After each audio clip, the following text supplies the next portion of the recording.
So today we have Deborah Madden, Executive Director of Engagement for CITB. How are we doing, Deb? I'm very well, thanks, Jimmy. Nice to be here. Yeah, thanks for coming on. There are a few reasons why I wanted to get you on, Deb. One was I don't think there's a lot known about CITB. I think there's a bit of a stigma attached to it. So I wanted to sort of clarify that and shed some light on that and sort of ease people a little bit, because I think people are probably a little bit wary. Yeah. Second is the main reason why I started this podcast is because I wanted to help people get into each industry, educate them about their roles, what's involved, and I think that's in line with what you do as well. Yeah. Yeah. So we'll talk about all that. But first of all, let's start on you. Tell me about yourself, how you got into this and your career. So I fell into the construction industry completely by accident.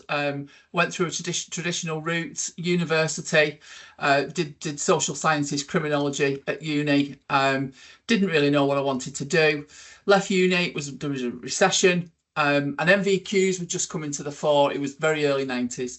And there was lots of opportunity to go and train for an MVQ. So I thought, yeah, I'll go and get one of these MVQs. It seems to be the way to go. And I went to a training provider to do the MVQ in administration, customer service, IT, those kinds of subjects. Thought, get myself some business savvy. And whilst I was there, the tutor for the customer service MVQ left. And I said, with all the arrogance of youth, because I wouldn't do this now, I said, I can do that job. Give us a chance, I can do that job. And for some unknown reason, they said, all right then, okay, we'll train you to do that job. So I ended up working in training for a few years.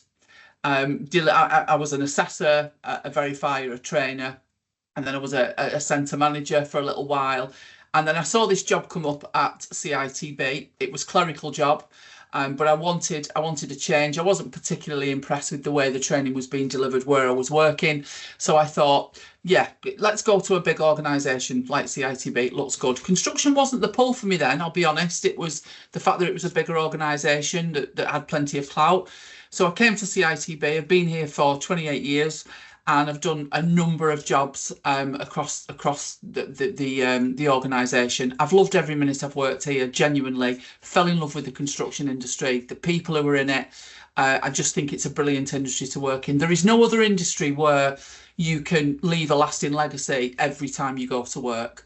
And the number of people I spoke to when I used to work on sites quite a lot, when I was an apprenticeship officer and an advisor, who said, I love working in construction because I leave something behind on every job that I do for future generations. And yeah, I've stayed here ever since. I've worked in mainly customer facing roles, and then a couple of years ago I joined the exec team, and I'm really proud and pleased to be here. And I really believe in what CITB does as well. Cool. Yeah, it sounds like you love your job as well. I do. 28 years, that's a long time. Do you remember your first interview? Did you shit yourself? Yeah, I do remember my first interview, and I walked out of there thinking, oh, I've messed up. There's no way I've got that job. I've oversold myself because I was doing a more senior job at the other place. Thought I've really got on their nerves. I've got their backs up, but they offered me the job, and here we go. 28 years later. Good. Sorry, I just got Deb to take glasses off there. I could see her windows. Let's go simple then. What is CITB? So I'll go as simple as I can with this, and everybody says it's confusing what CITB is. So I'll tell you in a nutshell what it is, and then hopefully as we go through our chat, it'll become a bit clearer. So we're the industry training board for the construction sector, and we operate in England, Scotland and Wales, but not in Northern Ireland. So Northern Ireland has a separate CITB Northern Ireland. And it's our job to help the construction industry attract talent, support skills development and upskilling. We're an executive non-departmental public body, which is pretty meaningless to most people, but we're not a government body. We're a non-departmental public body, which is different. And we take a levy from industry, which I know we'll talk about as we go through, and we use that levy to support training development through grants, funding and general support, provide the industry, promote the industry as a a great career choice and offer high quality apprenticeships. We use the funds to identify skills needs across the industry and develop occupational standards and qualifications. So that's in a nutshell what we do. Yeah, so I mean, it's not just about the governing body, but it's not just about you must do this way or that No, way. it's You not. you help a lot of people along the way. And we are increasingly becoming an organisation who co-designs stuff with employers. Everything we do, we will consult with employers on and other stakeholders.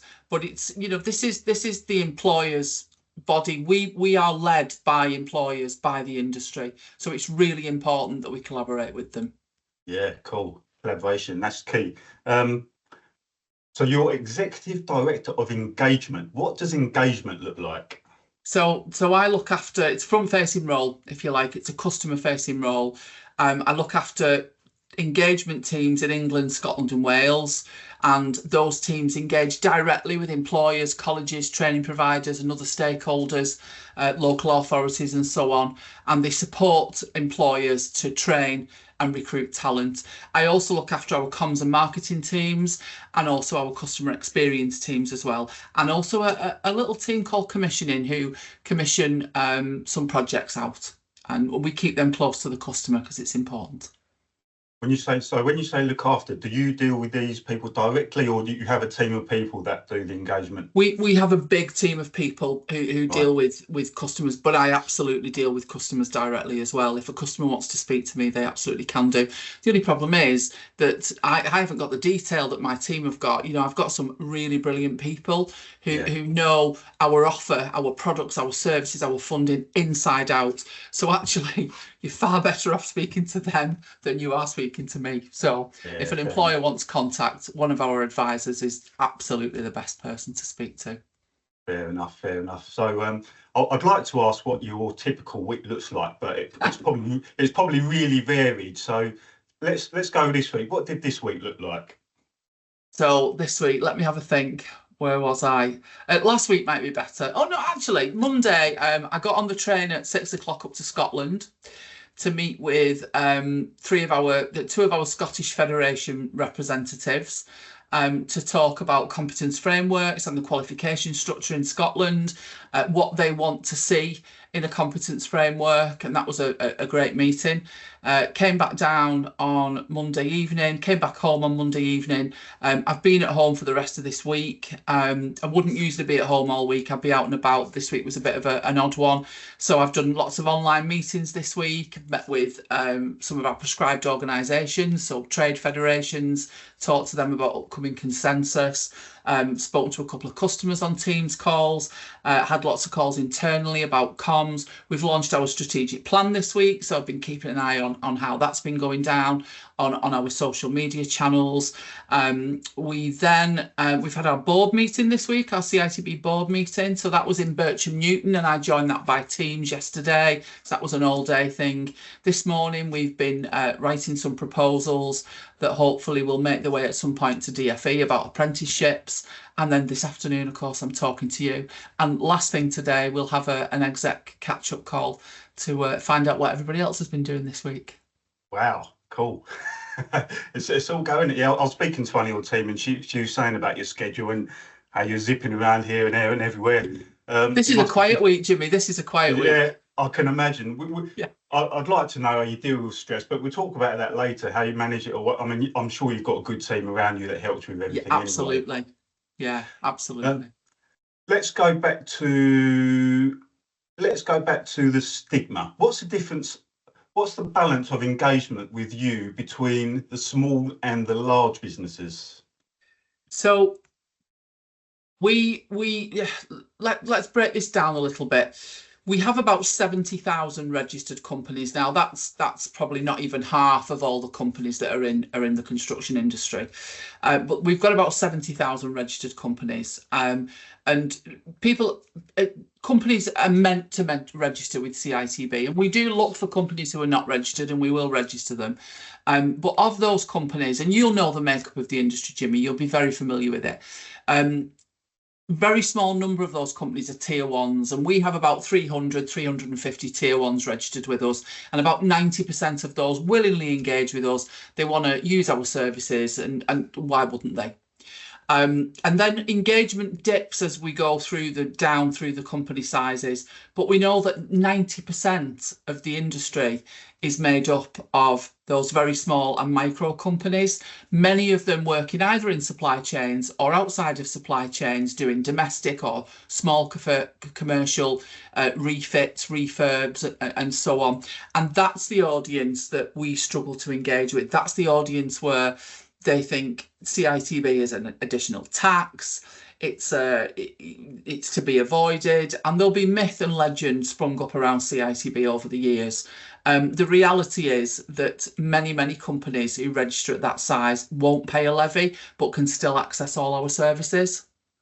Yeah, I must admit, I was speaking to a guy a little while back. He hasn't got a big firm, and I was talking about the levy premiums, and he was like, he sort of coughed about the amount he has to pay and begrudgingly pays, but he benefits out of it. But yeah, he really does benefit out of it. But when you say people are meant to register, is that is that encouraged, or is that a regulatory thing? It's I won't use the term regulatory. It's mandatory for a construction company within footprint. So we don't deal with plumbers, electricians, heating and vent, any of those. But if they're in footprint, so your traditional construction trades, operating on site, 50% or more of the work on site, and they have one or more employee, then yes, they should be registered with CITB. Right. So self-employed people don't need to register. Oh, okay. Yeah, gotcha. So how do you get more engagement with the smaller companies? Well, by doing podcasts like this, I hope. Yeah. It's absolutely, they don't want to listen. Those small companies are not interested in the message we've got. And the comms team that I'm working with at the minute at CITB, we're really keen to change the narrative, to change the message that we're putting out there, because there is so much to be gained for a small company to come and work with CITB. As I say, they won't pay any levy if they're a very small company.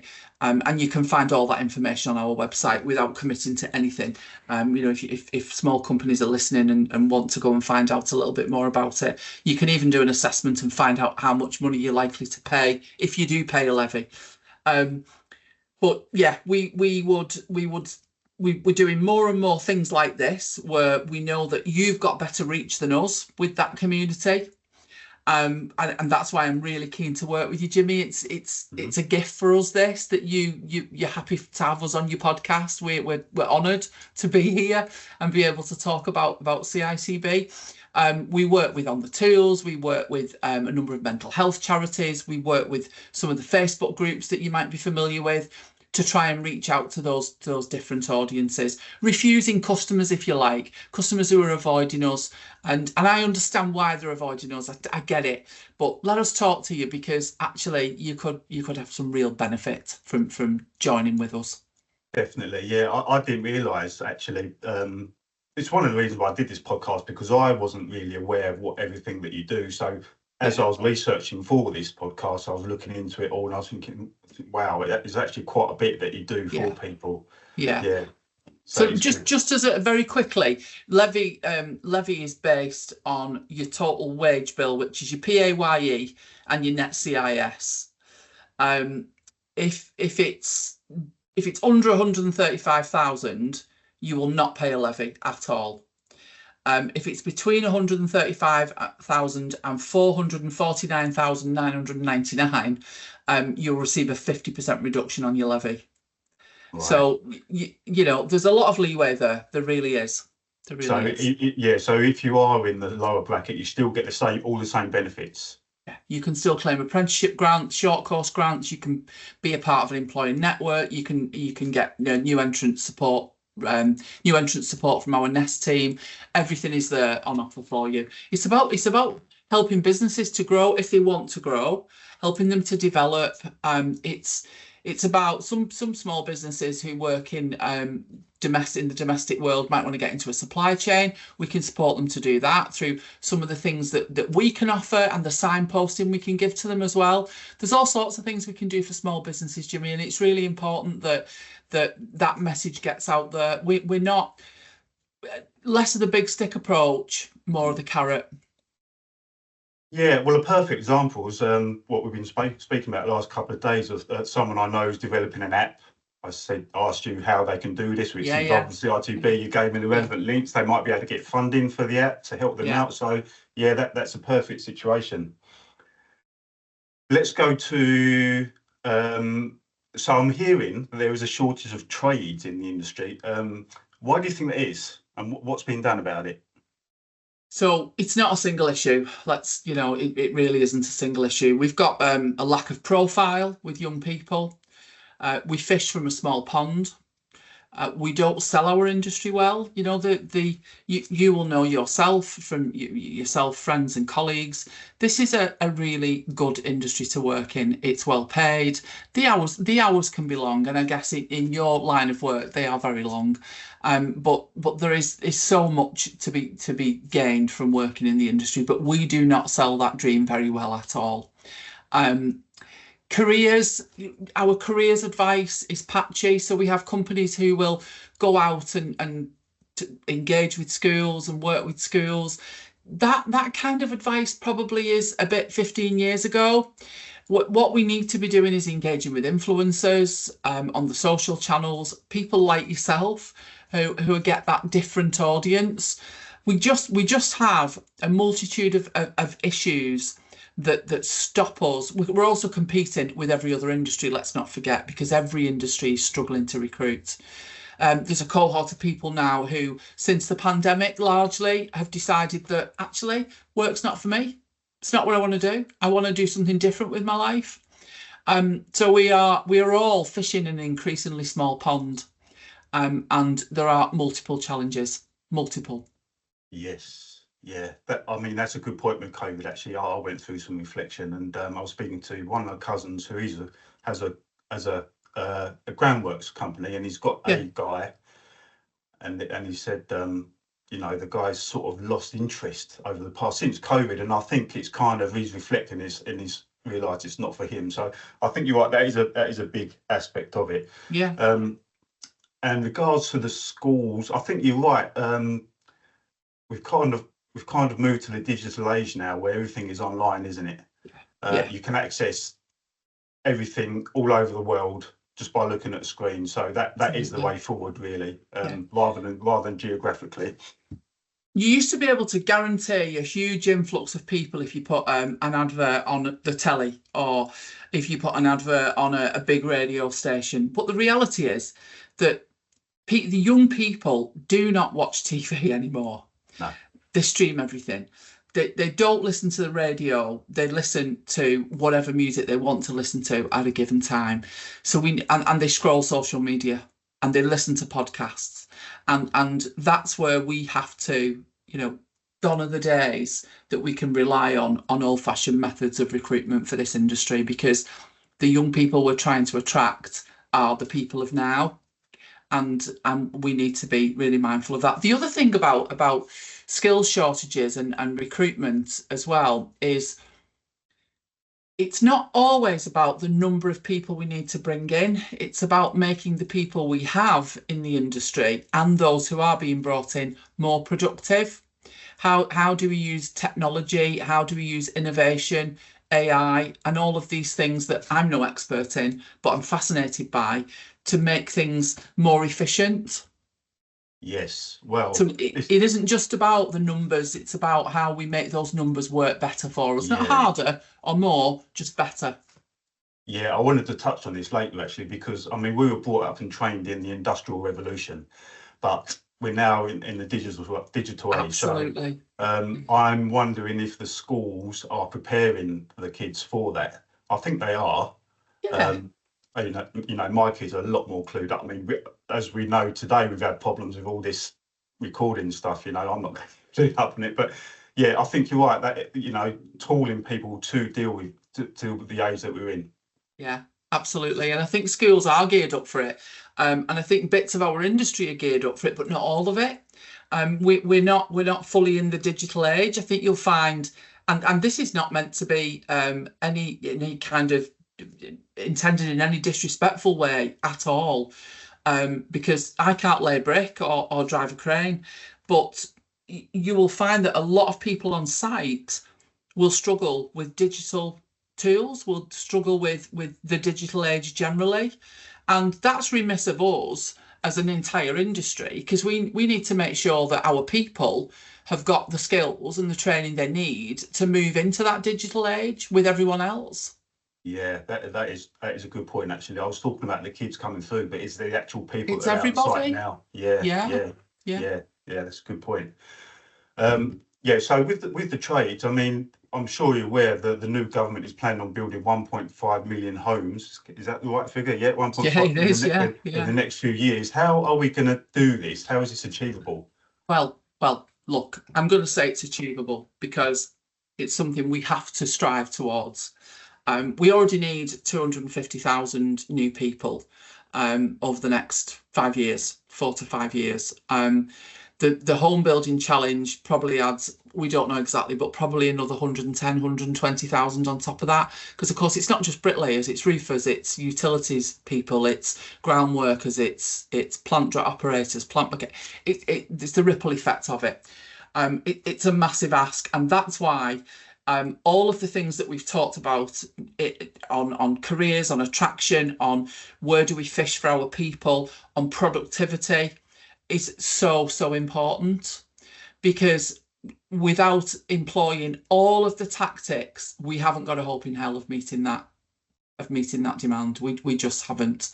So it's time for people to collaborate, to work together, and we're doing that. We're absolutely doing that. We're working with CLC, we're working with government departments, we're working with the industry to make sure we have a plan for attacking this. But these things take time, and it's understanding with the 1.5 million homes, it's understanding firstly, where is the demand coming from those homes? What kind of homes do we need to build?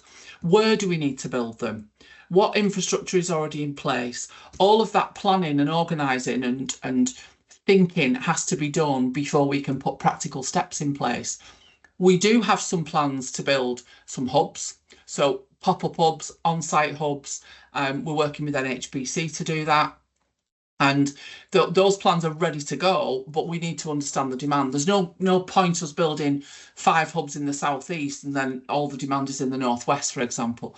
So waiting for the demand to come through, understanding where that is, and then we are ready to mobilise.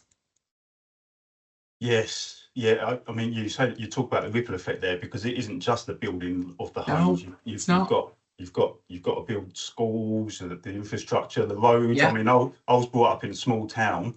One main road in and out, and they're building hundreds of houses there, and I don't think they're going to cope with it. You've got the drainage, you've got the national grid. I don't think there's enough room on the grid. So there's a whole lot of issues. Absolutely. Additional. Yeah. So the UK employment rate is 4.4% higher than it was at the end of 2023. Do you think that correlates with the shortage of trades? Absolutely, it does. And I don't know what we can do about that. I honestly don't know what we can do about that other than what we are already doing. I think all of these problems are the same problem, and they're just compounding the issue.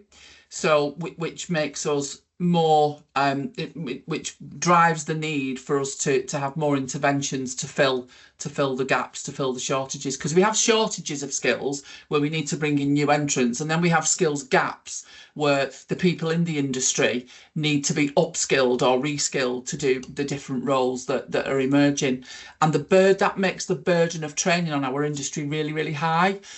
So we need to support them to do that upskilling and that training, and getting a balance between that and bringing new people in and training them. The other thing is that when you see, and we've had some economic instability, as you know, in times of economic stability, we'll see apprenticeships grow steadily. in instability, apprenticeship numbers go up and down, and retention drops. So that's a net loss to the industry as well. So it's lots of different things compounding to cause this significant issue we have with shortage of people. Yeah, and at the end of the day, these figures are easy to throw around, aren't they? I mean, they fluctuate. They fluctuate all the time, but as long as we've got an ever-increasing arc, you know, that's a good thing, yeah. But apprenticeships. I read somewhere that the apprenticeships are an all-time low. Is that right? Oh no, not the all-time low. That a lot of people are dropping out of apprenticeships. Is that true? Yeah. So yes, it is. The retention rate, so the number of people who drop out before completion, before achievement, is very low at the moment. Very low at the minute. We're struggling to keep people in apprenticeships, and that's not because the industry is letting them go. So it'll be a number of reasons. It could be that person wasn't recruited properly. It could be that they should never have been in the industry in the first place because it wasn't the right industry for them, and that's not always their fault. They could have just had bad advice. They could have come in because a job's a job. A lot of young people just want to earn some money. So that whole package of cradle to grave stuff, isn't it? That whole package of getting people in, giving them the right advice, giving them the right support on site, making sure they're on the right programme, making sure they've got the right college or training provider, mentoring them, which is time is money for small companies who train apprentices. If they're not mentored right, if their mental health and well-being isn't looked after, they might leave. So there's all kinds of issues. But yes, that retention rate is really low at the moment, and it's concerning. But our new entrant support team were brought in not just to bring new starts in at new entrant level, but also to support those learners through the employer whilst they're on site and in college. So we have got lots of stuff going on that supports retention. Yeah, good. I think there's a bit of a lot of people think that apprenticeships for youngsters as well, don't they? I did mine. What was it? 11 years ago? Yeah, 35 I was. So it's not just for the youngsters. I had a family. I had bills to pay. So I think as long as you've got the right attitude and you're not sold the wrong dream, which some people are. Then there's no issues. Apprenticeships are for everyone. I want to be really clear on that. It's a really good point, and I'm glad you brought it up. There is no age limit to doing an apprenticeship. There absolutely isn't. And in fact, older apprentices are much more likely to be retained, just because they have a different motivation. As you've pointed out, Jimmy, you had a family, so you wanted to see that apprenticeship through, no doubt. And other apprentices who are a bit older are no different. They just want to see it through. Yeah, definitely. You mentioned the new entrant support team there. Do you want to divulge a little bit on that? Yeah. So we set this up a couple of years ago.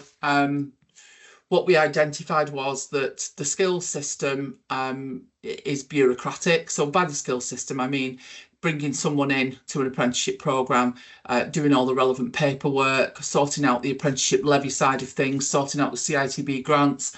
Small businesses generally will not have someone who does that work for them. So the new entrant support team can do that work for them. It's a real hand-holding service, or as much hand-holding as you need to help you to bring apprentices into the industry. We'll fill all the paperwork in with you. We'll do all the stuff that you don't want to do, nor should you be doing. We'll support you to mentor your apprentice. We'll give you free training on mentoring. We'll deal with the college if there's an issue with the college. All of the practical stuff that otherwise would take you off the job that you're trying to get done. So that service it's been built up. We've got a really strong team now, and we're likely to continue to build that team over the next few years. They have been really, really well received. It's probably the most popular team I've ever seen at CITB. It's liked by the industry, which is a great thing, obviously. Yeah, absolutely, and that's available to everyone. Yeah. It's available to anyone who is taking an apprentice, whether they are paying a levy or not. As long as they're registered with us then it's available to them. Yeah. And one of the things about Levy is if you're self-employed and you don't have to register with CITB if you're self-employed. If you take an apprentice, then you become an employer with one employee. So technically, you register with CITB, and that's the beauty of Nest, because they will help you to register. They'll sort out those apprenticeship grants for you, and then we can also support you with any other training needs that you have as well. So it's ideal for those micro and one-man bands, if you like, or one-woman bands. Yes, absolutely, yeah. Yes, yeah, that's good, yeah. So you mentioned earlier about, so there's lots of aspects to this. So there's the retaining of the apprenticeships, but also training as a whole and the frameworking of all the training. It can't be easy. What sort of complexities arise apart from keeping people in? There are all sorts of complexities. First of all, the FE colleges do the majority of apprenticeship training. There are some training providers who do it, and they're brilliant. And a lot of the FE colleges are brilliant as well. In fact, most of them are. But they are funded to deliver in a certain way, and that doesn't always lend itself to the way the industry want people trained. Sorry, what are FE colleges? Sorry, further education colleges. Yeah. Your standard what would be called technical colleges in our time, probably. Yeah. That kind of college. And so yeah, we want to work with government and with FE and with employers to see how we can deliver differently. And this is a way off, Jimmy. It's not going to happen next week, but certainly we need to make this system work for our industry and our employers. And in terms of the standards that are delivered for an apprenticeship, or for MVQ, the standards applied to MVQ, the complexity around them is that they have to be employer led. So CITB, for many of these standards and qualifications, will bring employers together and help to write the standard or facilitate the writing of the standard. But what a small employer needs is often very different to what a large employer needs. And Brick Lane is a good example of that. So your major house builder, major home builder, will want something a little bit different from someone who does artisan brickwork. There's a difference. So what you end up with is a real big standard, and we have to determine what's the core part of that standard and what are the extra bits that need delivering as well. Yeah. And that's, if you think that's for every single occupation, it's a complex area. It really is. I can imagine. What is the employer network? Oh, employer networks. We're really excited about these. So our CEO, Tim, I keep calling him our new CEO. He's been here years now, but he still feels quite new. But our CEO, Tim, had this idea when he came into the organisation that it shouldn't be about going and doing a training course and claiming your £30 grant or your £60 grant. It should be about making training more accessible. And that's what employer networks do. So this is subsidising training at source. So an employer can join an employer network as long as they're registered with us. Again, they don't need to be a Levy payer, just registered with us. They can join an employer network and have access to facilitated training. So we will source the training for them. Our advisors will work with them. We'll source the training. We'll book the training for them. We'll send them reminders about when to turn up, and we'll subsidise it as well. Now, for the last 3 months, last couple of months, and it will run into March, we have been subsidising at 100%. Because we wanted to drive training behaviour towards future skills. So things like leadership and management, digital, net zero, green skills, all of those things. And we have had an overwhelming response to that. It's been brilliant. And it's fantastic to see all of those small companies, and large companies use the employer networks as well. But it's fantastic to see all of those small companies taking up things like digital training and leadership and management when they haven't before. So using that 100% funding in the short term to drive that training behaviour, I hope is going to change the face of how employers view that kind of training. So instead of just using CITB to do your abrasive wheels training or face fit training or something similar, they're thinking outside the box a little bit and thinking about how they can help grow the business. So it's a network. I mean, are there like, is it sort of localised? Are there hubs that deal with different regions? Yes, so I think there are 32 or 33 across England, Scotland and Wales. Each of them operate with a steering group. So there's a steering group of employers. CITB just facilitate it. There'll probably be a couple of training providers on that steering group as well.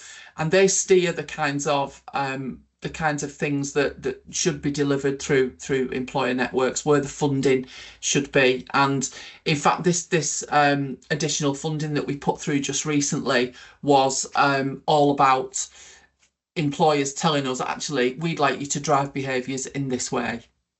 Yeah. So with regard to training, I mean, are you not necessarily you directly, but your team, are you in charge of, or do you monitor how training gets framed and implemented? No, not necessarily. We're in charge of we facilitate the writing of standards, and we are facilitating the writing of competence frameworks. Are you after a specific question there, Jimmy? Is there something specific you want to know around that? Just generally. Yeah, we do support the writing of the standards, and we approve standards, and we have a big standards and qualifications team. Not particularly my area of expertise, but if people are interested in finding out more about what standards are available, can absolutely point them in the right direction, no problem. Good stuff, yeah. So, innovative creativity. Yeah, this was something that you spoke about a while back. There were some topics you wanted to cover. What would you like to talk about in innovative creativity? So one of the things that fascinates me about this industry, particularly at the smaller end of the industry, the SME end, is that there must be so much innovation that happens to get jobs done on time, to get people organised, to do what people do, what companies do with shortages of staff, shortages of skills gaps. So we introduced, and we also have one eye on the fact that we need to improve productivity, we need to improve diversity, fairness, inclusion, respect, and all of the things, the good stuff that we hear about. So we introduced something called the Industry Impact Fund, and there's up to £500,000 per bid available through that fund. And it has to be fronted by, your bid has to be fronted by an in-scope employer, a registered employer. But it's all about bringing the innovation out of the industry and sharing it across the sector.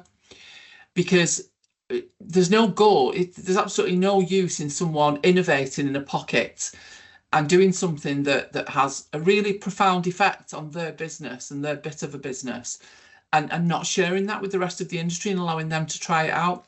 So we've had a few bids through that now, and it's some of them are being rolled out. You may have seen the neurodiversity training that we rolled out recently. That was part of an industry impact fund. We're looking at some bids around the Building Safety Act and how we can implement some training around that. But we are always looking for more innovation. So it's a bit of a plea, really, to say, have a look at our website at the Industry Impact Fund. If there's people out there with good ideas that they think, no one will support me to get this off the ground, we will. If it's a good idea that can be shared with industry and ticks one of the boxes of the criteria that we're trying to meet, we will absolutely work with you. And please, if anyone listening does go and have a look at that, don't be put off by the forms. We have to have people fill forms, and it's a necessity. But my team will absolutely support you to do that. If you've got a good idea, and my team will be honest with you and tell you if it's good or if it's rubbish, and they will work with you to pull that idea together and help you get it through a bid. So it was a bit of a plug, that, Jimmy, but thanks. I wanted to mention that. No, it's good. I think it's great. I mean, there are loads of people out there who have got ideas, and sometimes they don't run with it because they don't know where to go with it. They don't know where to get the resources from. So I think that's fantastic. I mean, one of the last guys I interviewed, he created this brick bud thing and made something out of a really bad accident, and he got loads of funding from various places. Yeah, and he's running with it. We were trying to work. It's Carl, isn't it? I know Carl Harris. Yes. Yeah, I know, Carl, and we've unfortunately it doesn't fit the criteria for some of the stuff that we were doing in the Impact Fund, but I am still in touch with Carl. He's a great guy, and the Brit Bud is great. I agree.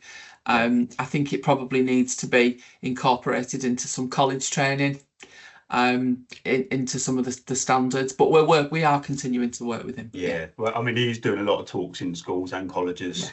Yeah, so he's a good guy, really he's doing good the right guy. things. I mean, but this is an area that's quite important to me actually, because entrepreneurship. I think in schools, or in my day, I don't really know about it now. I think schools can be a bit of a problem. They encourage you to work the 9 to 5 job, stick to rules, conform, have no identity, no creativity. So I think this is the way forward. You have to think outside the box a little bit. I think you're right, and we talked about we touched on entrepreneur apprenticeships, and I couldn't find any, and there are none out there. Well, there might be, but I couldn't find them, and I'm good at finding stuff. So if there is one out there, somebody let me know. But I think even on a really basic level, the vast majority of people who come into this industry will at some point end up working for themselves, and lots of people work for themselves and then build amazing companies. And they do that by luck, not design, because you are, I think, right, that schools don't teach our young people this stuff. They just don't. And I wonder whether part of competence to work in this industry should include, or there should be an option to include, learning and skills around business savviness, because so many people are going to need it in this industry. And absolutely. a little bit of input like that could save businesses going under. I think you're onto something there, Jimmy, when we mentioned entrepreneur apprenticeships. Absolutely. So you think it's a good idea? Definitely. Yeah. Are you gonna write one? No. Yeah. So like I said earlier, we're out of the Industrial Revolution. We need to move with the times. AI has had a big effect on the way businesses run now. It's advanced businesses. People need to. I know there's a little bit of a stigma to it, which I kind of am hanging on to. I don't really like it, but you have to sort of use it now, I think, definitely. Yeah. What about generational leadership? This is it's a new thing, and I don't want it to be a buzzword because it shouldn't be. But it is becoming one a little bit. But it's something I'm a fan of finding out more about. I'm really interested in it across the board. So I've got stepchildren and I've got grandchildren, and they're all very different, and the work ethic's different. What they want to do for work is different. The youngest ones, a niece and a granddaughter of 10, absolutely do not see work as an option. This is not going to be their future. They are going to be influencers. I'm sure they won't be, but they're going to have to work somewhere in the end. But what fascinates me about it is that our industry, and not just our industry, other industries, are not moving with that. They're not thinking about it. They're not readying themselves for it. So millennials wanted something different out of work than I want out of work as a Gen Xer. Gen Z or Gen Z, whichever you use, are also very different. They have well-being as paramount, and that's not a bad thing. They have well-being as paramount. They do not want, whilst they want a fulfilling work life, they do not necessarily want to work 15 hours a day like just some Gen Xers will do. Thank you for asking me about that, because I think it's really important that people start thinking about it and getting the cogs turning, because we are going to have a crisis on our hands if our culture doesn't change in the industry. We've got a drama on our hands now with recruiting enough people. That's only going to get worse if we don't change the way we operate, change the way we treat our people. Some construction companies are brilliant, absolutely brilliant, but the whole industry needs a shift on this to make sure that we are welcoming to a much wider range of people. And that applies to diversity as well as it does to generational leadership. So a bit of a hobby horse for me. Yeah, well, I'm glad you pointed it out. I mean, each generation have their own attributes. I'm glad you pointed out that um, companies need to know what motivates and drives each generation. Yeah. But I mean, how it's a tricky one, because if a company's got 100, 200, 2,000 employees, how are they going to manage that? It's really difficult. There's lots of good stuff on the web about how you manage different generations. You know, I've got a big team, so I've got Gen Xers in there. Might have a few boomers still in there actually. Definitely got Gen Xers in there. Got some millennials in there. Got some Gen Zers as well. And it fascinates me the different responses you get from people depending on which generation they're in. And I try and adapt my style, and I read lots of stuff and hope that I'm absorbing it and doing things differently. But I think you'll start seeing training programs pop up, Jimmy, about in the same way that diversity programs were around and still are, because we are going to have to shift the dial a little bit if we want to appeal to a wider range. Absolutely. Yeah, I think so. I think you're right. You've attended some CITB training and skills conferences recently, haven't you? One, one, I think it was one in Wales and one in London recently. What were they like? Do you know what? They were brilliant. I've been attending or arranging conferences at CITB for as long as I've been here. And you know, we've gone through the ups and downs of CITB are great, thanks for giving us all this money, to CITB are awful, if I had something to throw at you at this conference I would, through to the last two that we did, and one we did at the Etihad as well last year. But the two we've done early this year have been really heartening, because people are telling us they like employer networks. They're telling us that Nest is the right thing to do. They're telling us that we're listening to them, which for me is the most important thing. We're listening to them, we're responding to them. The people that turned up at those conferences, they come off site and they give up their own time. So we want to make those conferences good for them. So we brought speakers in that we knew would be helpful to them, that would be useful to them. And the feedback we've had has been so good. And I'm really proud of the team for making these conferences worthwhile. It's not just a CITB show, turn up and listen to everything we can do, because we appreciate and accept that there's a lot more agencies and organisations who can support our customers sometimes better than we can. So getting those in the room for them and facilitating that is a benefit to them. But yeah, sorry, really long answer. They were great conferences, and we'll be doing more. They really were. Good. So, I mean, are they targeted towards the employers or employees, or both, or everybody?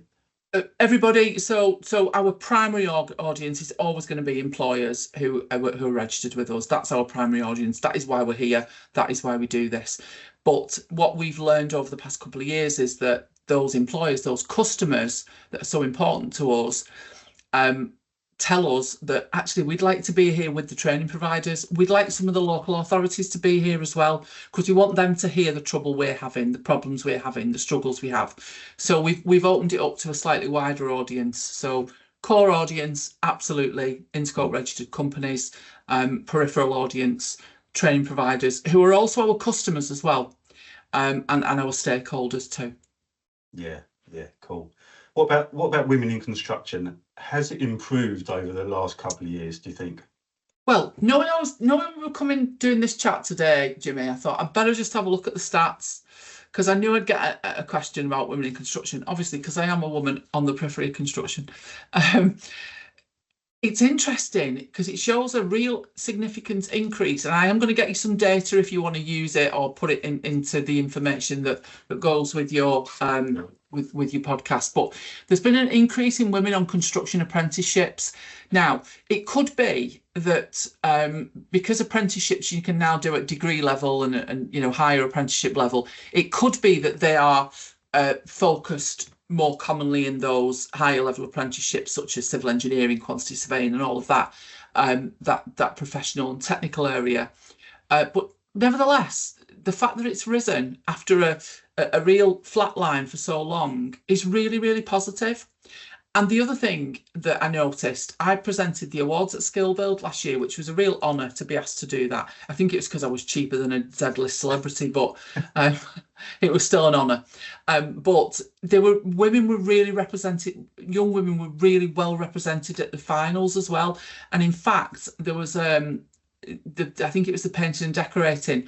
The 3 finalists of first, second, and third place were all women, which was just brilliant to see. Yeah. It really was. It was fantastic. And Skill Build's a tough competition. It's not easy. It's not easy to get through to the final, but to win it, that's something special. Yeah. So yeah, I think there's a positive trend. Definitely. Yeah, that sounds good. I mean, well, what sort of criteria? I mean, I imagine there's a lot of criteria involved with Skill Build, isn't there? There is, and you know, there's a huge team. CITB runs Skill Build. We have quite a small team in house that help to run the heats and the competitions. But there's a huge team of volunteers from colleges, from organisations, the sponsors. The industry really steps up for Skill Build, and as a result, it's a very hard won contest. So the judges are so strict. I mean, last year I remember I was 5 minutes away from going on stage to start, and we were still waiting for the judges to decide. I think it was carpentry and joinery. We were still waiting for the judges to decide. It goes to the wire because they judge them to the nth degree, which is brilliant for those young people who are winning at that level. I mean, that's fantastic. Yeah, and this year, I don't know if you're familiar with Jack and Ashley and Joe, who run Super Trowel. No. So Super Trowel's an adult, if you like, bricklaying. It's a speed and quality competition. It's fantastic.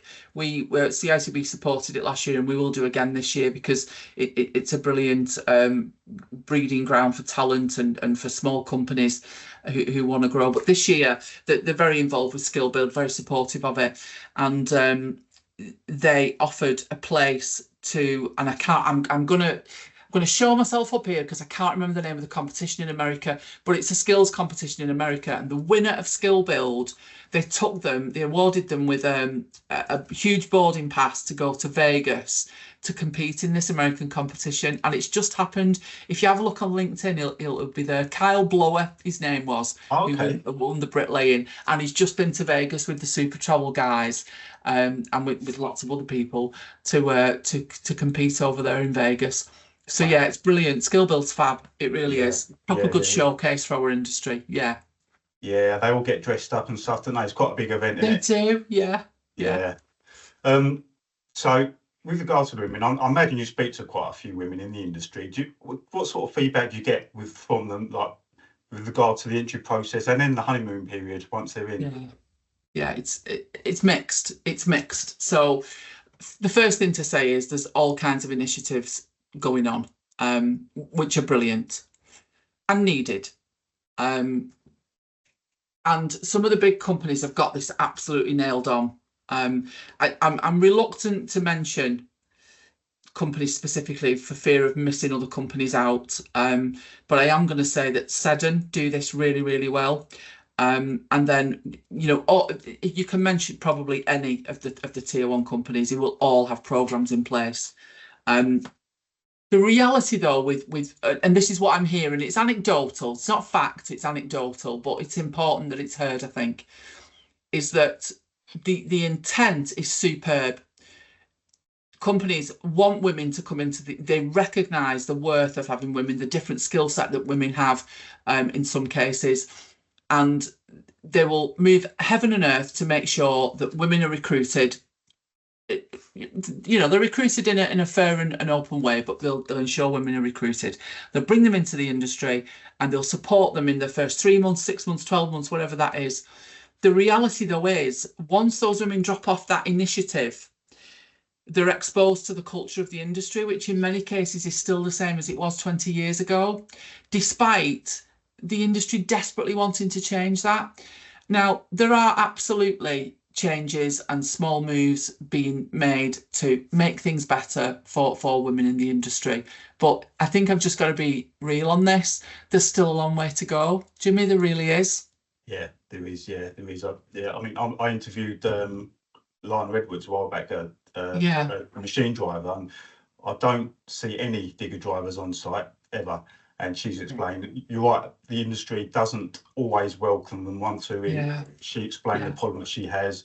And I think it will change. I think it's going to be a slow process. Yeah. People need to realise that, you know, it's on merit. They're there on merit, you know. And absolutely. So it does look positive then, is what you're saying. It does. It feels positive, and some of the women I talk to are having a brilliant experience in the industry. Let's not, you know, paint this any worse than it has to be. Some women are having a brilliant experience, but equally some women are not. And some, you know, we lose women from the industry at a higher rate than we should, because they decide actually it's not for them after they've come through a program of training, and we need to stop that. We need to make that different. And that's a cultural thing, though, and CITB can't dictate the culture of the industry. We can support, we can offer whatever training that we can. I don't know if you're aware of Supply Chain Sustainability School. It's an online resource. We held lots of resources on there to support fairness, inclusion, respect, sustainability, diversity, and it's free to everybody. You don't have to be registered in scope or anything. It's just free. So we're doing lots of stuff like that, but the dial is moving very slowly, as you've said. Yeah.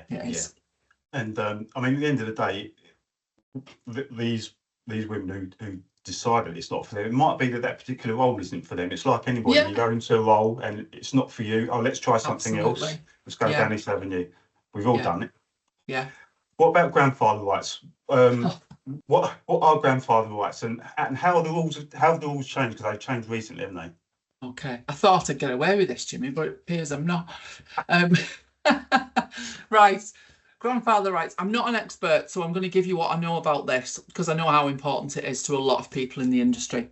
So grandfather rights used to be acceptance that someone's experience in the industry was equivalent to whatever the requirement was for a CSCS card or another industry card, because there are so many industry cards. It was very common in supervisory and management roles, but it also applied to lots of trade roles as well. And there was a process in place way back when to determine who should be awarded a grandfather rights card, industry accreditation card.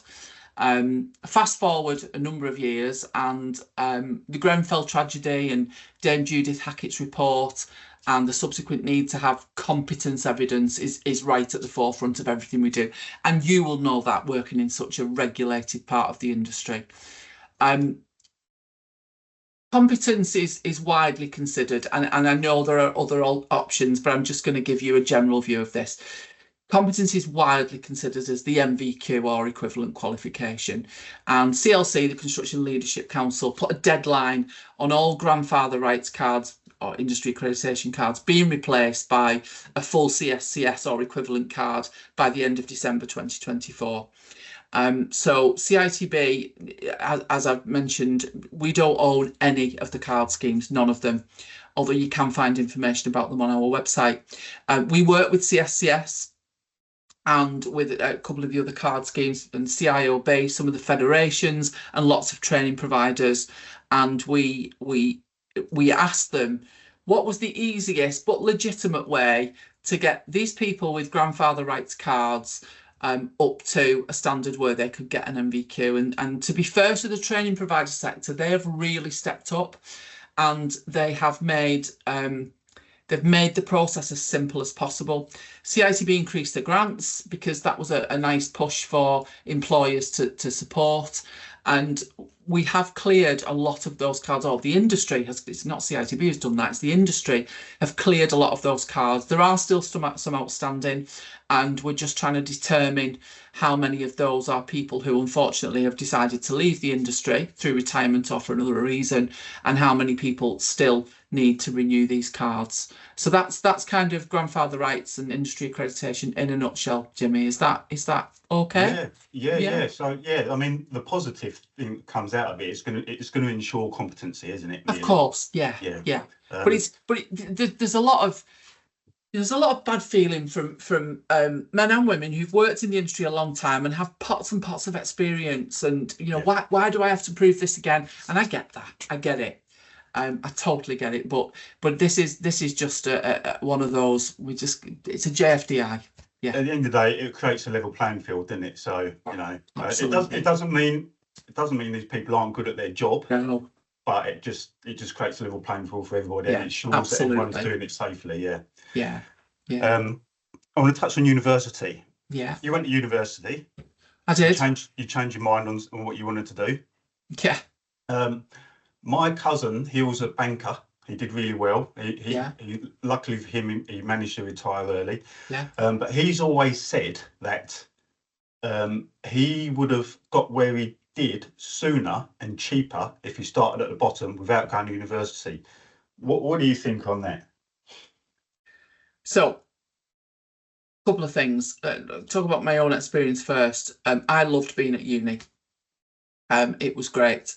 Did it equip me for work? No, it didn't. I did a degree that I enjoyed doing, and the learning is always good, and I had lots of fun and made some friends that I've kept for life. It was a great experience. Well, if I had my time again, I wouldn't go. I would do an apprenticeship, because I actually like work, and I would have been in work sooner. I would have been earning money sooner, and for people who are sharp and bright and who are not afraid to put themselves forward and work up the ladder, I would say apprenticeships are an absolute gift. There are apprenticeships at all levels now, so you don't have to come in. Your cousins referred to coming in at the bottom end, and that's how it would have been back then. Because apprenticeships were very much in the trade end at the level 2 and level 3 end. Now, of course, you can do an apprenticeship right up to level 6, level 7. So I'm always going to sell apprenticeships. I've watched apprentices. Because I've been here for so long at CITB, I have watched apprentices who I looked after as an apprenticeship officer 26 years ago, now running their own really successful businesses, or I'm taking apprentices of their own, or working in really senior positions because they've worked their way up. The social mobility in our construction industry is immeasurable for me. It's better than any other industry I can think of. You can start as a level 2 tradesperson, and you can work your way up either to being the MD of your own business, and there are some really bloody successful businesses out there that have been built from nothing, or working at contract manager, director level. I just think it's an industry like no other for that. And if that sounds cheesy, then I don't care, because I've seen it happen. I've seen it. I've seen so many people do so well out of this industry. And I'm really proud of those young people who came on as apprentices and they're now just smashing it out the park, earning pots of money. Good for them. Good for them. Yeah, absolutely. I mean, we're singing from the same hymn sheet there. I just want to clarify. So is it feasible? So you talk about training. So management level in construction, is it feasible to do apprenticeship? From what I've seen, you need to go in with some sort of grad level, don't you? So there are apprenticeships. You would be amazed at the number of apprenticeships there are to come in as a manager in the industry. Right. Lots of companies, SMEs and large companies, are training people who have worked on the tools and have done a bit of supervisory work, perhaps on the tools, foreman or something like that. They're using apprenticeships to upskill them and bring them into management positions, and that there's nothing wrong with that. There's absolutely nothing wrong with that. It's bringing someone into a different role. It's upskilling them. There's a lot of availability, and this industry have been good, I think, at using the new apprenticeship levy and the apprenticeship system that came in back in 2017 to maximise the training for getting people progressed through the industry. I don't think there's anything wrong with that. No, absolutely. Yeah. So we come to an important part of now what I quite passionate by, mental health. Yeah. To go back to your busy schedule, for an example, how do you manage the stresses of your job? So I I've built resilience over the years, and I am a pretty resilient person. And I think that's not, it doesn't matter if you're not particularly resilient, you'll find different ways to cope, but that is one of my coping mechanisms. I'm very good at putting things in boxes, Jimmy. I can compartmentalize things and say, well, I'll think about that later. It's not always the healthiest way to do it though, but it is a method, and it works for me. The other thing is, I'm really, really lucky to have the team around me that I have. They are amazing, and I mean amazing. I can rely on them. I trust them. I ask them to do stuff and it gets done, so I don't have to worry about it. So all of the stress that others might have about, is this getting done? Is that getting done? I don't tend to have that because I've got really good people. So if I focus on what needs to be done, and I'm making sure that I'm looking after my people, which I hope they would say that I do, I can keep my stress levels to a not to a minimum. I do a stressful job. That's okay. To a manageable level. Yeah. Do you have outlets, hobbies, stuff like that? I've got a huge passion for rugby league. Okay. Absolutely love rugby league, amateur and professional. I'm from St Helens girl. So I support St Helens Rugby League, but I also love amateur rugby league. My whole the whole male side of my family's been involved in rugby league since I was tiny, and my nephew, who's 11 now, is he 12? No, he's 11.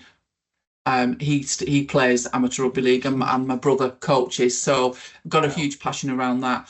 I've got a niece and nephew who I see lots and lots. That's family, and I've got stepchildren and grandchildren who I spend a lot of time with. So they will cheer me up on the darkest of days. To be perfectly honest, they're brilliant. Yeah, good stuff. I think it's really important because within the industry, I think there's a big issue at the moment. I'm seeing lots and lots and lots of bad stuff online. Absolutely. I'm not sure. I don't know if it's because I'm looking into where the algorithm's giving it to me, or I don't think it is. I think it is a case of it's particularly suicide in construction. It's increasing. We spoke a couple of days ago, and you summed it up with the perfect word. You said there's an epidemic at the moment. Feels like it. It feels like it. Do you think there's enough being done? No, I don't. And I'm just going to give you a bit of a personal feel to this, because I've always been, I've thought of myself as I'm incredibly sympathetic to anyone with mental health issues who just reaches out to. I will always be here to anyone who reaches out to me. Absolutely will. And you think you understand what it means for somebody to have mental health challenges, but until something close to home happens, I don't think it really hits home properly. And just a couple of weeks ago, we lost our son-in-law. He took his own life, and he worked in the construction industry. He was a foreman joiner. Incredibly sad. He's got a wife. He's got two young children. Devastating, completely out of the blue. He has suffered with his mental health over the years. We thought things were under control. They clearly were not. And all of the feelings and seeing the devastation, first of all, of his really close family, my grandchildren, my stepdaughter, just horrendous to watch that impact and feel that impact and see it. Absolutely awful. And the ripple effect that has. And then you start to think about, when was the last time I spoke to him? When was the last time I saw him? Why didn't I say something to him? Why didn't I notice this? Why didn't I notice that? And you're screaming out to yourself to think, could someone have stopped him? Could someone have saved him? And the answer is probably no. The answer is probably no. But it feels so futile and just immeasurable loss that will never be filled for those kids, for his two kids, for his wife. What on earth could make that better? Nothing. So absolutely, this has given me a kind of renewed focus, not just outside of CITB, but inside CITB as well. Can CITB lead the conversation on this. What more can we do? How can we work differently? What are people going through that do that are able to take their own life to get to that point, that it is so desperate that there is no other way out? We need to let people know that there is another way. And I'm not sure how we do that, Jimmy, but I am really, really keen to work with anybody who thinks that we can do something about it and who can tell me what we can do. Because having something happen so close to home, well, I just never want to hear about it again. And I know you get that. I know you get that. Well, firstly, thanks for sharing that. You didn't have to share that with me. Well, but it's important for people to know these things. Secondly, I mean, you read one of my stories about my personal experience, absolutely. and also I've had people very close to me recently that have been affected as well. So it is very, very, very important. And you say that it's something you want to focus on, which is good. I think as a body, I think you have the voice to help. Yeah. I really do. And I don't, like yourself, I really want to work on it myself, but I don't know exactly what to do. I've thought about putting stuff on my website, providing advice, providing counselling, that sort of, but it's just too big for little old me. So I think I need to collaborate with other people, but I don't. It's about recognising signs and people talking to each other, not just people say, "Oh, if you're feeling bad, talk to somebody," but it's about other people on the outside looking at someone and saying, "Are you okay?" You know, like actually listening to what they're saying and reading them and saying, "You okay, mate?" Or just catching up with people. Yeah. I think absolutely. Anyway, because we've all got our little groups of friends and little pockets of family. Yeah. We should all be looking out for each other. Totally. Sorry if I touched a nerve there. No, do you know what? It's nice to be able to say something about it. Knowing that it might just help someone. Yeah, even if it's one person. Exactly. Right. Let's finish on a lighter note. I've got some nonsense questions for you. A few little nonsense questions that I normally finish with. Go on then. You say you live in St Helens. What do you like least and most about St Helens? What do I like least about it? I don't like the reputation it has. So it's a northern working class mining town. I've lived away from here, but I've always come back. I love it. The people here are the salt of the earth, and it really annoys me when people slate it. So that's my pet hate about St Helens. There's nothing I don't like about St Helens. I don't like other people having a go at it, and people have a go at it regularly. I didn't know that. No. What do I love about it? Well, we make the best pork pies in the country. Oh, well, there you go. So, that leads on to the next one. What's your favourite dish? Oh, I love food.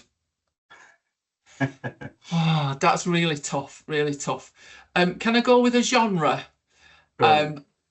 Greek, Mediterranean. Oh, okay. Yeah. Okay.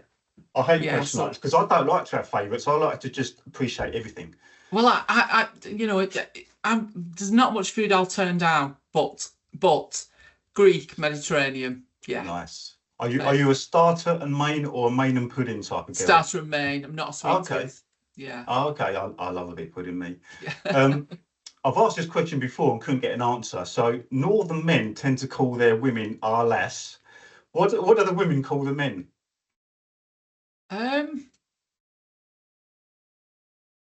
Well, I call my husband a number of things that I can't repeat on here.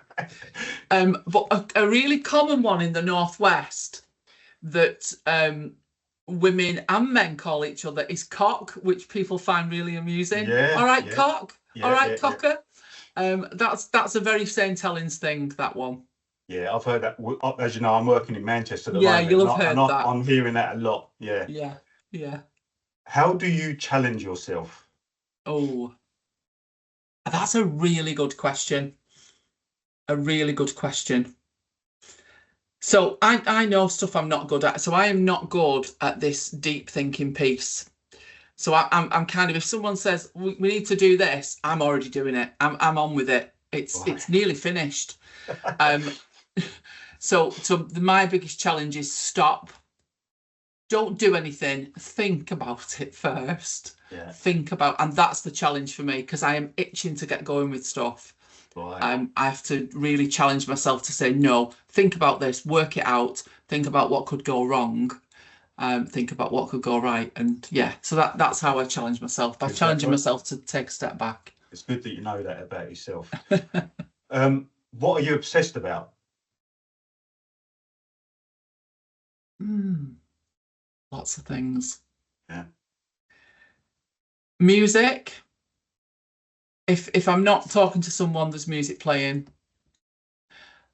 Perfume. Yeah. I'm going to prompt you here. I saw somewhere that you have an obsession. I think was it with bridges? Oh, I love bridges. Absolutely love bridges. What's all that about? I just think they're amazing feats of engineering. I love the New Mersey crossing. I don't know if you've been across it. No. I think it's beautiful. Right. And but my favourite bridge in the UK is the Avon Bridge, the Bristol suspension bridge in Bristol. Okay. It's a much older one. But yeah, I love bridges. I do. Yeah, I love crossing bridges. Well, there is a lot of engineering that goes into them. Yeah, I'll give you that. Yeah. Lastly, if you were to be a trade, what would it be? That's really good. Oh. This delayed response means that you don't want to be a trade. No, I do, but I'm trying to think of the best one without offending anyone. Each to their own, isn't it? I think I'd be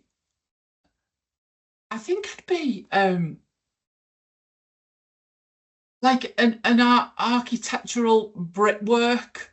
So I like the fact that bricks are a bit rough, but you make them into beautiful things. Yeah. That appeals to me. You go with that. Okay. Yeah. Yeah. Good. I'll have that. That'll do. So that's those done. Where are you accessible? Where can people contact you if they fancy a chat? So I'm more than happy to give my email address out. I might regret this. It's Deborah. It's not Deborah, but that's how you spell it. DEBORAH. .Madden MADDEN @CITB.co.uk. If you want to talk to me, drop me a line, and I'm more than happy to talk to you. Cool. I forgot a question actually, Deborah. Yeah. How many people call you Deborah Madden? No, occasionally. Right. Deborah Messing, I've had a few times. Right. But yeah, not many. Okay. Not many. That's surprising, but I imagine it gets quite annoying though, doesn't it? Doesn't bother me in the slightest. No. I'm not a fan of Debbie. You don't like Debbie? Deb's all right though, isn't it? I've been calling you Deb. Deborah, any of those are fine, but Debbie, I'm not really a Debbie. So are you on LinkedIn or anywhere like that? I'm on LinkedIn. By all means, follow me on LinkedIn, Deborah Madden. Yep. Where else am I? I'm on X as well, but actually I'm thinking of coming off X. Not a fan of being on there for much longer, if I'm honest. But yeah, I'm on LinkedIn. Follow me on LinkedIn by all means. Right. Okay, so you might get an influx of emails soon, so you might need a whole team for that.